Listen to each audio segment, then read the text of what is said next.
இப்போ கொஞ்ச நாளா பார்த்தீங்கன்னா, இன்டேக் வந்து அதிகமா நெறைய எடுக்காதது. அதாவது தண்ணி நல்லா குடிக்காதது. சாப்பாடுமே வந்து கரெக்ட்டா எப்பவும் சாப்பிடுவேன்ல, அந்த அளவுக்கு நான் சாப்பிடுறதில்ல. ஸ்கின் கேர் சுத்தமா நான் ஃபாலோ பண்றதில்ல. இப்படி ரொம்ப நாள் வந்து இப்படியே போனதுல, ஸ்கின் வந்து ரொம்ப டேமேஜ் ஆயிடுச்சு. எனக்கே தெரியுது. கொஞ்சம் கருத்து போன மாரி ரொம்ப டல்லான ஒரு ஃபீல் தான் இருக்கு. ஸ்கின் வந்து ரொம்பவே டேமேஜ் ஆயிருக்கு. திருப்பி அத வந்து ரெக்கவர் பண்றதுக்குள்ள ரொம்ப கஷ்டம் தான். பார்ப்போம். அப்படிதான் வந்து போயிட்டுருக்கு. அப்புறம் பார்த்தீங்கன்னா வந்து இன்னைக்கு லஞ்சுக்கு வந்து உருளைக்கிழங்கு சுண்டல் மசாலா மாரி பண்ணியிருந்தேன். அப்புறம் வந்து கீரை, முளைக்கீரை இருக்குல்ல, அது வந்து பொரியல். ரசம் தான். சிம்பிளான ஒரு மெனு தான். ஆனா ரொம்ப ஹெல்த்தியா இருக்கும்.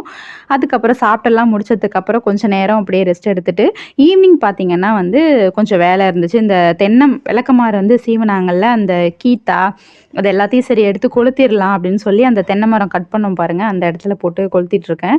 இது கொஞ்சம் அதிகமா இருந்ததால, நெருப்பு கொஞ்சம் அதிகமா வர மாரி இருந்துச்சு. எங்க அந்த கொடி கட்டியிருக்கோம்ல, இப்போதைக்கு அந்த இடத்துல சும்மா துணி காய வைக்கலான்னு சொல்லி கொடி கட்டியிருந்தோம். அது எப்படியும் கட்டாயி விழுந்துரும் அப்படின்னு சொல்லி பயந்துகிட்டே தான் யோசிச்சிருந்தேன். அங்க பாருங்க கட்டாயி விழுந்துருச்சு.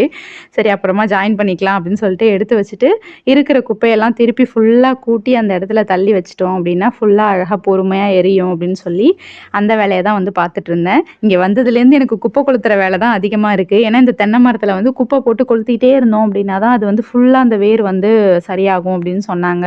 அதனால முடிஞ்ச வரைக்கும் அப்படி பண்ணிட்டுருக்கோம்.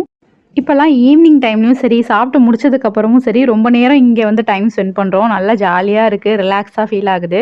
சரி நீங்க கொஞ்ச நேரம் ரிலாக்ஸா இருங்க அப்படின்னு சொல்லிட்டு நான் வந்து என்னோட வேலைய ஸ்டார்ட் பண்ணிட்டேன். நாளைக்கு வந்து ஆப்பம் ஊத்தலாம் அப்படின்னு சொல்லி ரெடி பண்ணியிருந்தேன். அதனால வந்து கருப்பரிசி ஆப்பத்துக்கு தான் வந்து ஊற வச்சிருக்கேன். கருப்பு கவுனி அரிசி. அது ஃபுல்லா வாஷ் பண்ணிட்டு அரைச்சு வச்சுட்டு தூங்கிட்டோம் அப்படின்னா வேலை முடிஞ்சுது. ஸோ அவ்வளோதான். நெக்ஸ்ட் வீடியோல பார்க்கலாம்.